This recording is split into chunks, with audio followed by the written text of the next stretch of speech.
지금 당장 북한이 이 미국과 어떤 협상을 통해서 지위를 인정받고 체제 인정을 받아서 그렇게 이제 가는 수순은 조금은 뒤로 수순이 밀려진 것이 아닌가. 지금은 오히려 북한으로서는 오로지 지금 러시아에 올인하고 있는 상황인데, 항상 그 중동 문제와 북한 문제 이 두 축이었는데 지금은 러시아 우크라이나 전쟁이라는 변수가 또 있는 거거든요. 그러면 트럼프 입장에서는 러시아와 우크라이나 전쟁을 빨리 종식시키고 여기에서 북한 문제로 다시 돌아와서 북한의 비핵화를 이끌어낸다든지 아니면 김정은의 어떤 개혁 개방에 자그마한 성과를 만들어낸다면 그는 충분히 노벨 평화상으로서의 그 자격을 인정받을 수 있게 된다라는 거죠.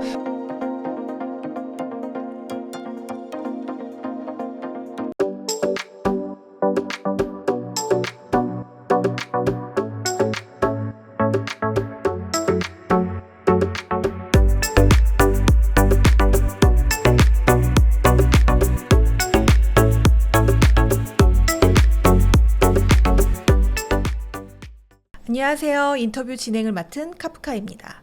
오늘은 강동원 교수님 모시고 북한에 대해서 이야기 나누어 보도록 하겠습니다. 교수님 안녕하세요. 네, 안녕하십니까. 네, 간단하게 인사 부탁드립니다.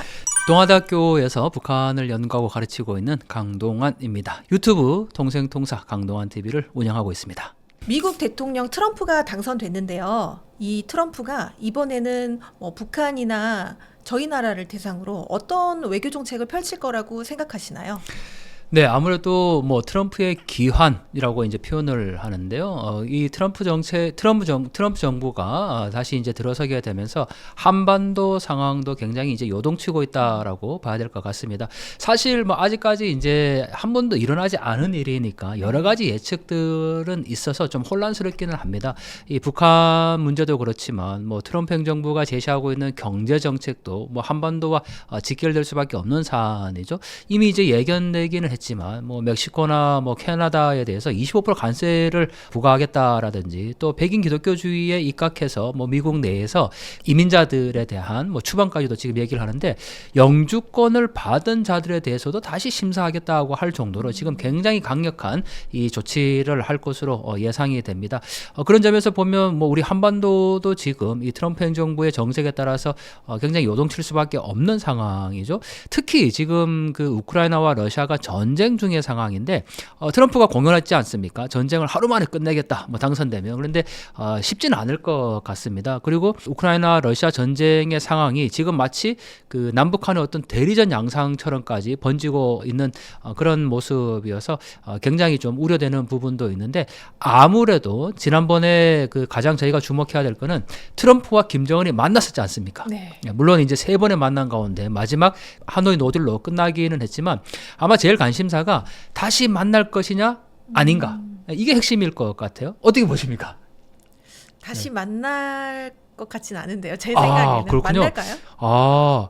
저도 같습니다. 사실 네. 다시 만날 가능성은 어느 정도 있다고 보지만, 초기에 많은 분들이 이제 이 전망하듯이 트럼프가 당선되자마자 바로 북한과 협상을 할 것이다, 이렇게 이제 보는 거는 조금 어렵지 않을까. 왜냐하면 그 모든 변수가 러시아 우크라이나 전쟁에 달려있다라는 거죠. 그런 점에서 보면 분명히 만나기는 아마 할 겁니다. 트럼프와 이 김정은의 그 접점이 서로 있기 때문에. 하지만 우리가 그 일각에서 주장하는 것처럼 트럼프 행정부가 들어서자마자 한반도 문제에 올인해서 김정은과 협상하고 더 나가서 지금 트럼프가 노리는 것이 노벨 평화상이다, 이렇게까지 이제 주장하시는 분들이 계시던데, 물론 그 부분이 이제 전혀 근거 없는 소리는 아니지만 그렇게 또 너무 급작스럽게 초반기에 가지는 않을 거다라고 조심스럽게 예측을 해봅니다. 사실 트럼프가 당선됨으로써 이 미국과 중국 간의 갈등이 굉장히 고조될 거라고 예상되는 부분이 많이 있는데요. 네. 그렇다 보면 북한에도 아무래도 영향이 미쳐질 것 같은데 어떻게 보시나요? 네, 정확한 지적인데요. 사실 지금 이제 국제 정세가 굉장히 급변하고 있습니다. 우리가 신냉전이라고 표현을 하는데, 보통 미중 간의 패권 경쟁을 저희가 주목을 했었거든요. 근데 여기에서 또 하나 변수가 발생을 했습니다. 바로 러시아 변수죠. 그러니까 이제 저희가 지금까지는 뭐 미국과 중국의 패권 경쟁, 그리고 트럼프가 다시 들어서면서 중국에 대항한 어떤 경제적 봉쇄라든지 중국 인권 문제의 제기라든지 뭐 이런 것들이 이제 예상이 됐었는데, 여기에 결정적으로 지금 러시아 변수까지 들어오게 된 거죠. 그런데 지금 사실 우리가 그 북한 문제를 다루는 데 있어서 북중 간의 혈맹 관계로서 항상 전제를 하고 미국이 어떻게 정책을 취할 것인가, 이게 우리의 관심사였고 방향이었는데, 지금은 좀 달라졌습니다. 지금은 북중 관계의 혈맹이라기보다는 북러 간의 밀착이 너무나도 지금 가깝게 이루어지고 있는 상황이죠. 여기에다가 지금 미국이 이 러시아 우크라이나 전쟁에 어떻게 대응하느냐가 또 더해졌으니까 이 북한 문제가 결국은 뭐 북중 간의 어떤 그 연합, 뭐 협력 또는 혈맹 뭐 이런 관계로 가면서 그 미중 간의 패권 경쟁 안에서 이 문제를 다루기보다는 오히려 지금 미국과 러시아 간의 이 전쟁 양상 속에서 북러 간의 관계가 어떻게 전개될 것인가, 이게 이제 우리의 핵심이 될 것 같아서 조금은 이 방향성이 바뀌고 있다라고 볼 수가 있죠. 네. 북한은 끊임없이 핵 보유국으로서의 그 지위를 획득하려고 하는데 또 미국에서 이걸 또 잘 가만두지 않잖아요. 네네. 인정받을 수 있을 거라고 보시나요? 사실 그 북한이 핵 보유국으로서 이제 인정을 받고 뭐 핵 보유국 지위가 된다라는 거는 자신들의 그 정권의 체제를 유지하겠다라는 거거든요. 그러니까 김정은 정권의 가장 뭐 관심사는 결국 뭐겠습니까? 뭐 북한 주민들이 먹고 사는 문제, 뭐 북한을 발전시키고, 이게 아닌 거죠. 김정은 정권 자신의 어떻게 하면 그 유지할 수 있을 것인가, 그게 이제 핵심이다 보니까 핵은 하나의 자신의 정권을 유지하기 위한 절대적인 이 변수라는 거죠. 그런 점에서 보면 뭐 북한으로서는 당연히 핵 보유국 지위로서 자신들의 체제를 인정받고, 더 나아가서 그걸 통해서 뭐 핵 군축 협상을 하면서 경제적인 지원을 받는다라는 게 이 장기적인 어떤 목적이자 계획이었던 것 같습니다.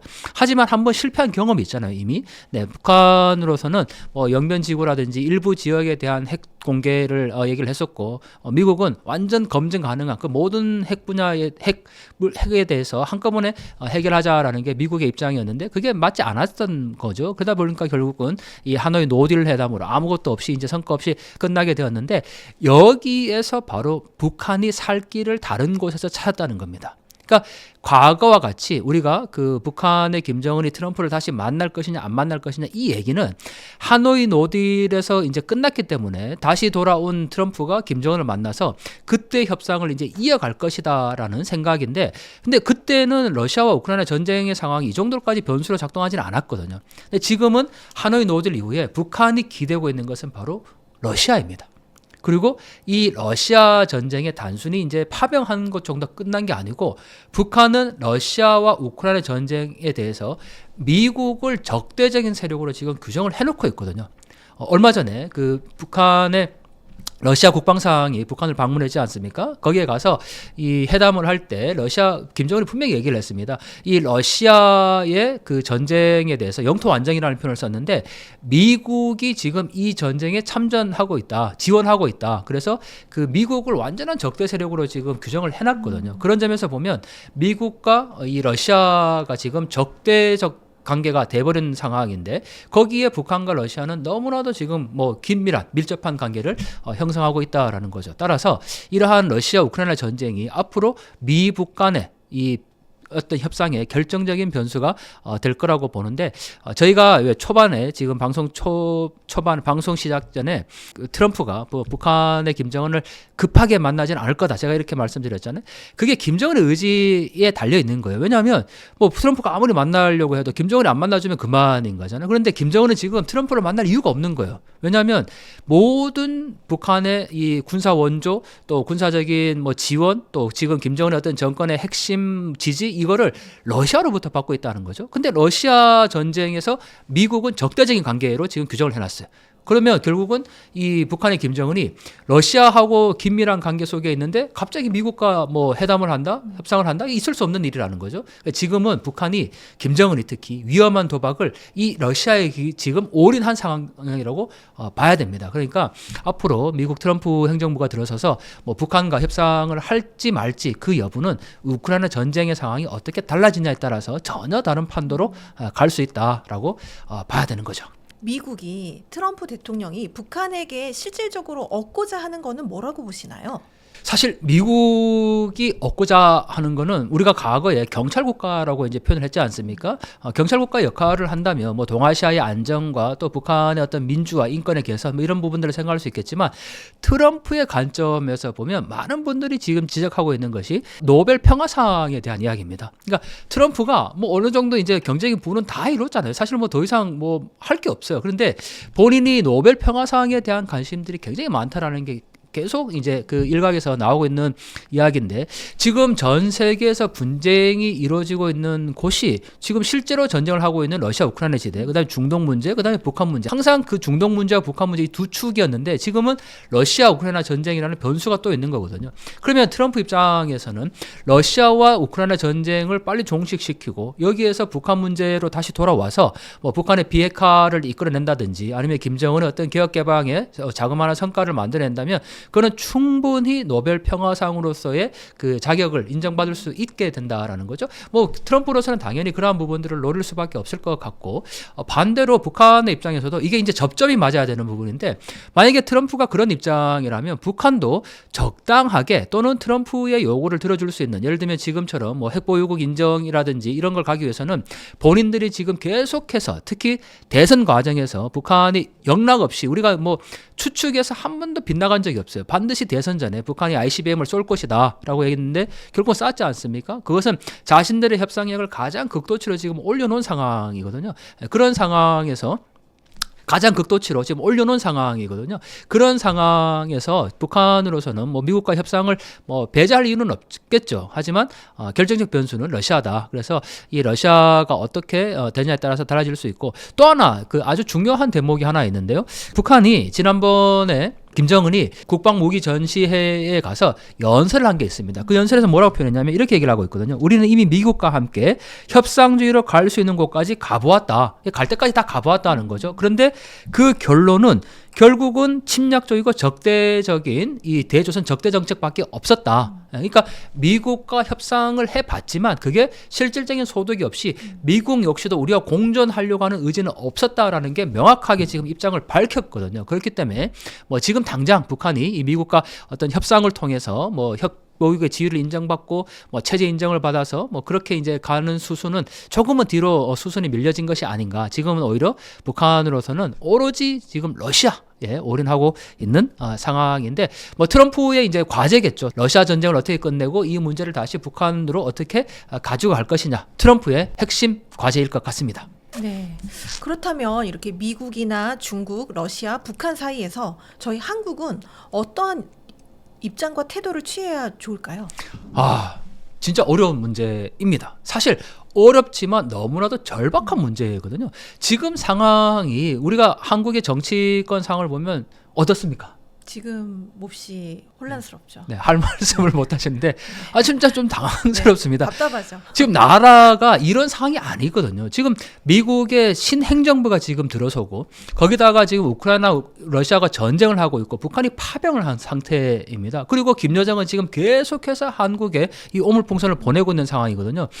이 정치권이 정말 똘똘 뭉쳐서 급변하고 있는 이 국제 정세에 지금 어떻게 대응해야 될 것인가 함께 머리를 맞대고 북한에서 지금 보내고 있는 이 오물풍선에 대해서 그 규탄까지 하면서 뭔가 대책을 만들어내야 되는 상황이고 북한이 지금 러시아에 지금 파병을 했으니까 우리도 지금 뭐 전쟁 무기 물자라든지 이런 지원들을 할지 말지에 대해서 굉장히 지금 그 숙고하고 있는 그런 상황이지 않습니까? 한반도의 상황이 지야말로 지금 풍전등화와 같은 그런 이 절박한 상황인데 우리 정치권은 지금 너무나도 국내 정쟁 문제에 지금 빠져 있다라는 거죠.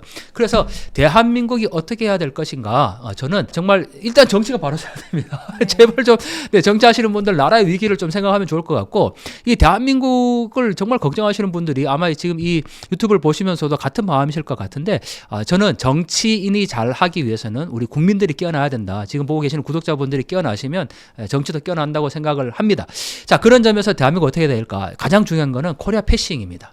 즉 만약에 북한과 미국이 과거처럼 하노이 노딜로 끝나긴 했지만 미북 간의 회담을 통해서 북한에 대한 어떤 종전선언까지 이어지게 되고 거기에 대해서 핵보유국 지위 인정하면서 뭐 핵 감축 협상에 돌입하게 되면 한국은 그야말로 배제가 되는 상황일 수밖에 없는 거라는 거죠.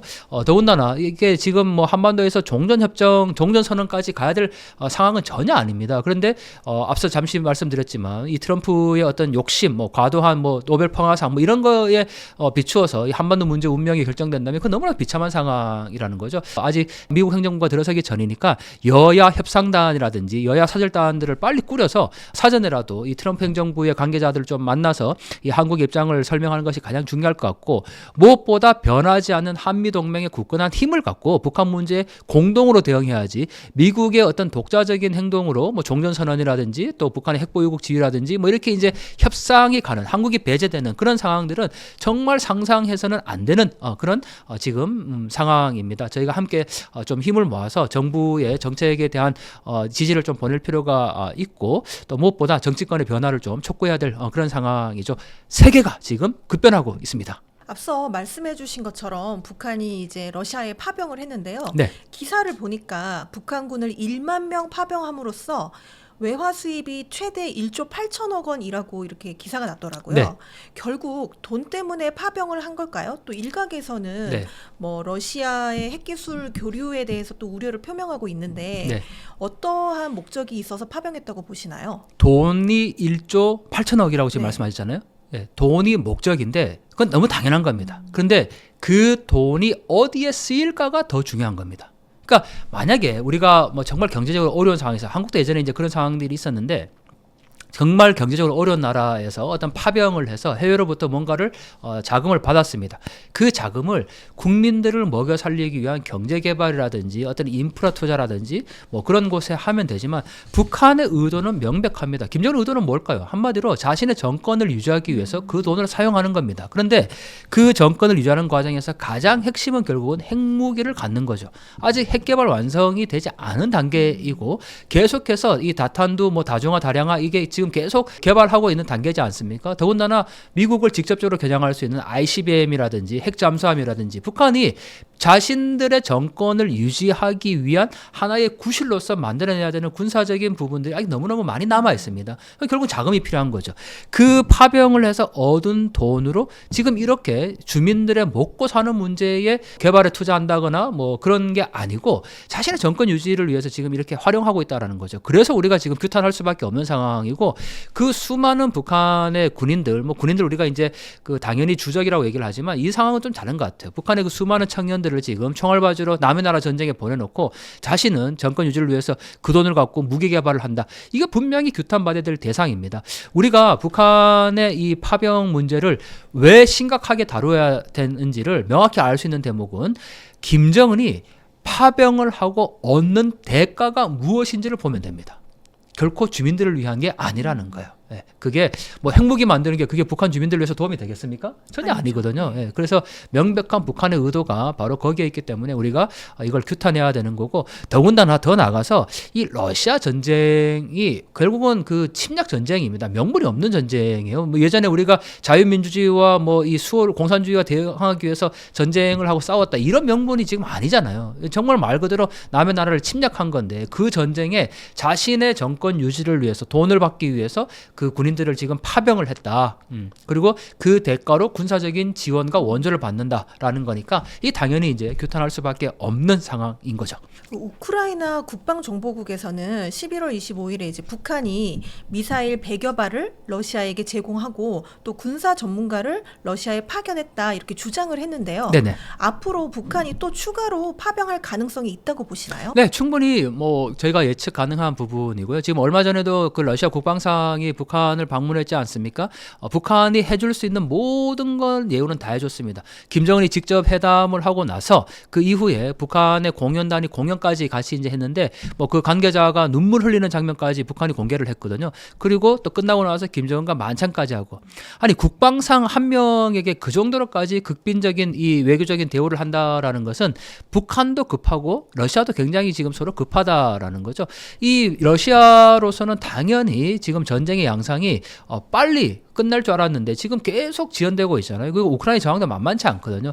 필요한 거는 결국은 파병이고 결국은 군사와 군사 파병이고 무기일 수밖에 없는데 이 재래식 무기 뭐 지금 지원하고 있는 것이 북한밖에 없으니까요. 북한으로서는 당연히 그런 지원들을 할 수밖에 없고 또 앞으로 이 전쟁이 끝나고 나서도 역시 이제 재건에 대한 문제가 있습니다. 전쟁이 끝나고 나면은 뭐 그 지역을 반드시 이제 재건해야 되는 게 남아 있는데 재건의 과정에서 북한이 이 전투병이 아닌 일반 노동자들을 파견할 가능성도 굉장히 높습니다. 저희가 우크라이나 전쟁이 났을 때 이 돈바스라는 지역에 북한이 노동자들을 재건을 위해서 파견하는 것이 아닌가 굉장히 우려했었거든요. 그런데 이미 그런 우려는 이제 불식이 된 거예요. 왜냐하면 전투병을 파병했으니까요. 그러니까 전투병의 추가 파병 가능성도 충분히 예측할 수 있고 왜냐하면 전쟁의 양상이 지금 계속 더 확산 일로로 가고 있기 때문에 그렇습니다.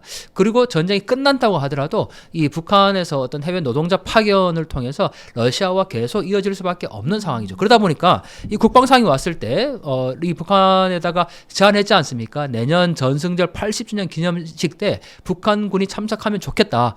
그 얘기는 최소 내년까지는 이게 미국의 트럼프와 북한이 협상할 가능성은 없다라고 봐도 되는 부분이죠. 물론 이 전쟁의 양상이 어떻게 될지 모르기 때문에 뭐 내일이라도 전쟁이 끝나고 트럼프가 어떤 이슈를 다시 북한 문제로 되돌아올 수 있겠지만 만약에 북한이 지금 러시아와 같이 내년 전승절 기념식 때 북한군을 파견한다라고 하면 이거는 정말 모든 그 관계가 가장 밀접한 국가 간의 관계라고 할 수가 있는 상황이죠. 뭐 이런 상황에서 북한이 굳이 미국과 지금 협상할 이유는 없기 때문에 앞으로 당분간 이 북러 간의 긴밀한 협력 관계는 계속 지속될 것이다. 그리고 러시아는 북한에게 줄 수 있는 그 모든 것, 예를 들면 군사적인 기술 교류라든지 또 뭐 북한이 지금 당장 필요로 하고 있는 기름이나 연유나 어떤 인프라 건설을 위한 그런 기본적인 장비들을 북한에 제공할 가능성이 굉장히 높죠. 뭐 그리고 전방위적으로 지금 이렇게 북러 간의 그 협력이 확산되고 있습니다. 지난 12월 3일이죠. 북한의 기상수문국, 뭐 우리 기상청과 같은 곳인데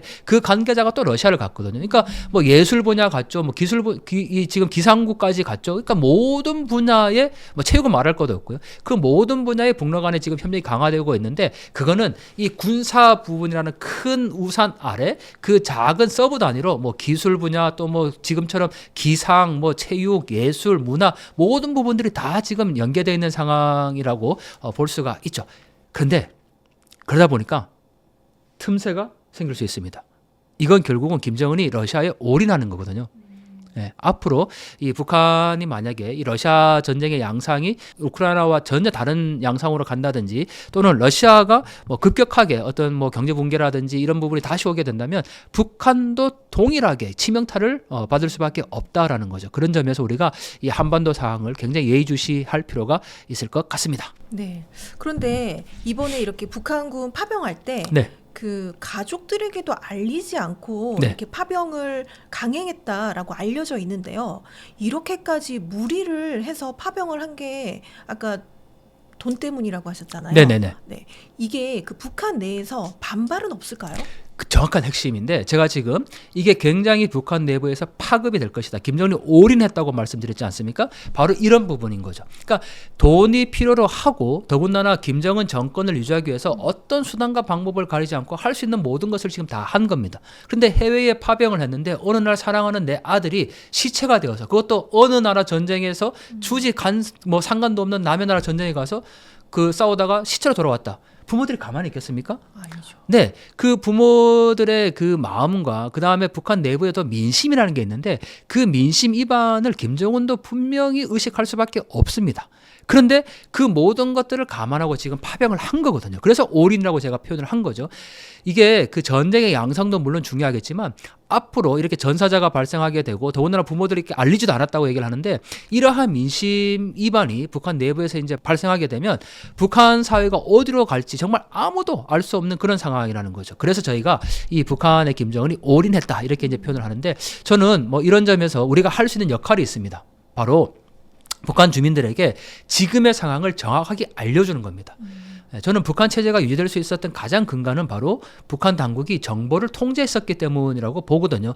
왜냐하면 뭐 정보를 다 통제해 놓고 뭐 사회주의 지상낙원에 우리만 살고 있고 수령을 모시고 사는 게 우리의 복이다라고 그렇게 세뇌 교육을 시켰는데 어느 날 보니까 그게 아니라는 것을 사람들이 알기 시작했잖아요. 그러니까 지금의 전쟁 양상도 러시아에 대한 뭐 북한 주민들이 생각할 때는 러시아가 전통적으로 우방이었으니까 어떤 뭐 호감이나 긍정적인 생각을 갖고 있겠지만 이 전쟁이 명확히 침략 전쟁이고 절대 명분 없는 전쟁이라는 것을 북한 주민들에게 알려줘야 됩니다. 그리고 그런 상황에서 지금 김정은이 자신들의 정권 유지, 즉 핵 개발을 위해서 이렇게 수많은 청년들을 남의 나라 전쟁에 사주로 내몰았다라는 점 얼마나 빈도적인 행위입니까? 그 부모들에게 말할 것도 없고요. 이러한 내용들을 정보들을 북한 주민들에게 더 많이 더 빨리 전달을 해서 그들이 깨어날 수 있도록 우리가 상황들을 만들어가는 것이 저는 지금 우리가 할 수 있는 가장 현명한 대처라고 생각을 합니다. 지금 말씀하신 것처럼 이렇게 내부적으로 조금은 반발이 있을 수 있어서 네. 일부 파병 갔던 군인들이나 또 네. 북한에 있는 군인들이 탈영할 가능성이 있다라고 보는 또 이야기도 있더라고요. 네네네. 이건 어떻게 보시나요? 당연히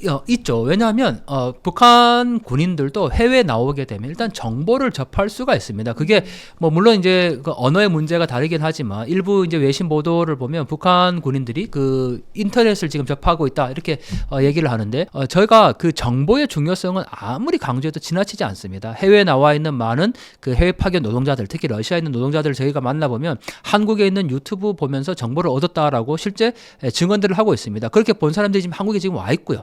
그래서 이 유튜브나 이 정보 전달력이 지금 얼마나 그 파급력이 큰지를 우리가 알아야 합니다. 이 지금 방송을 보고 계시는 구독자분들이 방송을 봐줌으로 인해서 그게 결국은 북한 사회를 변화시킬 수 있다. 굉장히 다르고 엉뚱한 것 같지만 지금의 상황이 그렇게 급변하고 있고 이 미디어의 역할이 너무나도 중요한 상황이라는 거죠. 북한 군인들 마찬가지입니다. 나와서 자신들이 가지고 있던 어떤 무기와 그 다음에 지금 최첨단으로 이루어지고 있는 뭐 그런 전쟁 양상에서 보여주고 있는 것들 그리고 거기에서 알게 되는 정보를 통해서 이 한국에 대한 경제 발전상 그리고 무엇보다 또 사람이 이 북한 내부에서 있을 때와 바깥에 나와서 경험하는 거는 전혀 다르다고 봐야 되겠죠. 일단 북한 군 내부에서 뭐 같은 군인들이긴 하지만 북한 내부에 있으면 조직 생활을 당연히 할 수밖에 없겠죠. 정해진 시간 안에 어쨌든 이게 그 전시 체제는 아니니까 평상시 훈련 가운데서 정해진 시간 안에 뭐 총화도 해야 되고 군사 훈련도 받아야 되고 사상 교육도 받아야 되고 하는데 지금 전시 상황에서는 그게 체계적으로 이루어질 수가 없는 상황이란 말이죠. 그런 점에서 보면 결국은 그 탈영의 가능성도 충분히 예측이 되는 거죠. 여기에 이제 군사 전투병 파병까지는 아니더라도 이들이 탈영했을 때 과연 탈북의 의사가 있을 때 어떻게 해야 될까? 어떤 도움을 줘야 될까? 이런 얘기들이 지금 나오고 있거든요. 저는 당연히 한국 정부가 이들의 탈영병이 생겼을 때 또는 탈북 의사가 있는 사람을 발견했을 때 탈북 의사를 밝혔을 때 한국으로 데려올 수 있는 그런 이 장치를 마련해야 된다. 그런 점에서 저는 그 여야가 이것도 역시 또 정치권의 문제입니다. 여야가 이게 지금 공동으로 합의해서 이러한 그 나라 대한민국 전체를 국익을 생각해야 되는데 이걸 지금 그렇게 풀지 않고 정쟁으로 이 사안을 지금 다루고 있다는 것도 너무 좀 안타까운 사안이죠. 지금이라도 빨리 탈북 의사를 보인 북한 군인들을 어떻게 그 한국으로 데려올 수 있을지 이런 부분들을 함께 좀 고민하는 것이 필요한 때입니다.